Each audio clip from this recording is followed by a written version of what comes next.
राज गोपनीय रखें। भारतीय नीति जैसा चाणक्य, विदुर, भीष्म नीति के अलावा हितोपदेश, जातक कथाएं और तमाम नीति कथाओं में हमें जीवन का ज्ञान, नीति और धर्म की शिक्षाएं मिलता है। उन्हीं में से हम खोज कर लाए हैं कुछ ऐसी बातें जो आपको दूसरे लोगों से गोपनीय रखनी चाहिए। हमने यहाँ पुराने समय में प्रचलित ऐसी 10 बातों को संकलित किया है जो पौराणिक किताबों में मिलती है। हालांकि आजकल इन बातों का कोई महत्व नहीं रहा, फिर भी कुछ लोग उनको मानते हैं। कोई व्यक्ति अगर आपसे हर तरीके से आपके राज जानने का प्रयास कर रहा है तो समझ जाएं कि वह आपका हितैषी तो कतई नहीं है।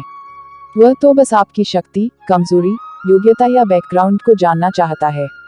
ऐसे लोगों से सावधान हो जाएं, जो आपसे खोद खोद कर कुछ पूछ रहे हैं। 1. घर परिवार की बातें। बहुत से ऐसे लोग भी हैं जो अपने घर परिवार की सारी बातें अपने मित्र, रिश्तेदार या किसी परिचित से शेयर करते रहते हैं। ऐसे लोग बाद में पछताते हैं।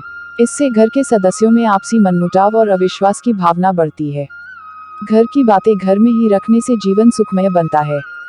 छोटी मोटी समस्याएं जीवन में चलती रहती है। पति पत्नी का संसार व्यवहार गोपनीय रखना चाहिए। बहुत से मूर्ख लोग अपनी पत्नी के साथ उनका व्यवहार कैसा है यह भी दूसरों को बताते रहते हैं। आप अपने परिवार की बातें हमेशा गुप्त रखें, अन्यथा सुनने वाले तो मजे लेकर हट जाएंगे, लेकिन आप पछताएंगे। दूसरों की सहानुभूति हासिल करने के लिए आप कुछ समय के लिए जरूर राहत महसूस कर सकते हैं, लेकिन इससे आपकी कमजोरी ही प्रदर्शित होती है। 2. घर का रहस्य। बहुत से ऐसे लोग हैं जो अपने घर में हर किसी की एंट्री कर देते हैं और घर के कोने कोने से सभी को अवगत करा देते हैं। जो लोग आपके विश्वास पात्र हैं उन्हें जरूर इसकी छूट दी जा सकती है, लेकिन हमने देखा है कि बहुत से ऐसे लोग भी आपके घर में घुसकर उसे देखना चाहेंगे जिनसे आपका कोई खास संबंध नहीं है। हालांकि जिस पर आप विश्वास कर रहे हैं वह कितना सही है यह भी देखना जरूरी है। पुराने समय में लोग संयुक्त परिवार में रहते थे और उनके घर भी बड़े होते थे।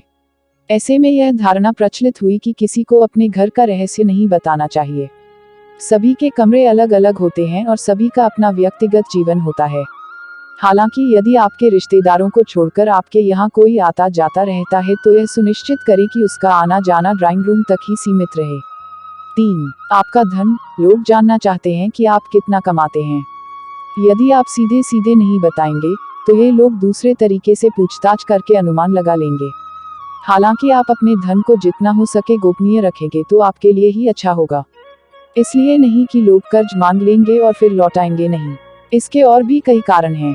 धन को अपने परिचित या रिश्तेदारों से गोपनीय ही रखने की सलाह दी जाती रही है, लेकिन ध्यान रखें अपनी पत्नी से गोपनीय रखेंगे तो आपके लिए वही धन दुखदायक साबित होगा। इसलिए आप इस बारे में अच्छे से सोच विचार कर लें। 4. अपना अपमान। यदि सार्वजनिक रूप से आपका अपमान किया जा रहा है तो उसका जमकर प्रतिकार करें। फिर भी व्यक्ति को बहुत से मामले में कभी कभी मजबूरीवश अपमान झेलना पड़ता है। अपमान को दिमाग में ज्यादा दिन तक नहीं पालें, बल्कि इस पर विचार करें कि दोबारा कोई आपके साथ ऐसा नहीं कर पाए। यह भी याद रखें यदि आप अपने अपमान को प्रचारित करेंगे तो फिर कई लोग आपका अपमान करने लगेंगे, क्योंकि लोगों को आपके साथ कभी सहानुभूति नहीं रहती है।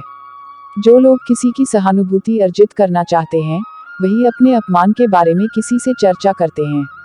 5. अपनी अयोग्यता या कमजोरी। हालांकि बहुत सी जगह या मामले में इसे गोपनीय रखना घातक भी सिद्ध हो सकता है, लेकिन बहुत से मामलों में इसे उजागर करने से आपको लोग कमजोर समझकर आपके साथ गलत व्यवहार करने लगेंगे या आपको मानसिक रूप से दबाने लगेंगे।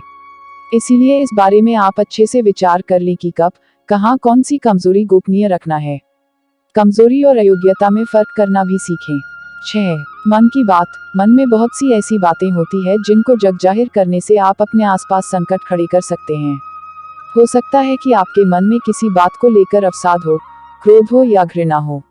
मन में हजारों तरह के विचार उत्पन्न होते हैं, लेकिन बुद्धिमान मनुष्य उन्हीं विचारों को व्यक्त करता है जो उसके हित में होते हैं।